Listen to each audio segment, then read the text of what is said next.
நான் உரிமையோடு உங்களிடத்தை கேட்க வந்திருக்கிறேன். இந்திய யூனியன் முஸ்லீம் லீக் தோழர்களும் உடனடியாக தன்னுடைய பரப்புரையை தொடங்க தயாராகுங்க.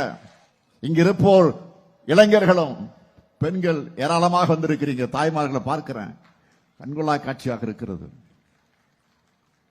ஆக இளைஞர்கள், பெண்கள் உள்ளிட்ட அனைவரும் விழிப்புணர்வு ஏற்படுத்தணும். யார் நம்மை காப்பார்கள், யார் நம்மை வளர்ப்பார்கள், யார் நமக்கு உரிமையை பெற்றுத் தருவார்கள் எடுத்து சொல்லணும்.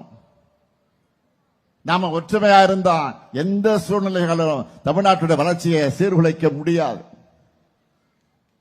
சுயநலத்துக்காக தமிழ்நாட்டோட நலனை அடகு வச்சிருக்கக்கூடிய அடிமைகளுக்கும் அவங்களுக்கு கட்டளையிடுகிற டெல்லி எஜமானர்களுக்கு புரிகிற மாதிரி உரைக்க சொல்வோம், உறுதியோடு சொல்வோம்.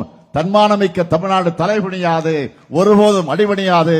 தமிழ்நாடு போராடும், தமிழ்நாடு வெல்லும், வெல்வோம் ஒன்றாக. நன்றி, வணக்கம்.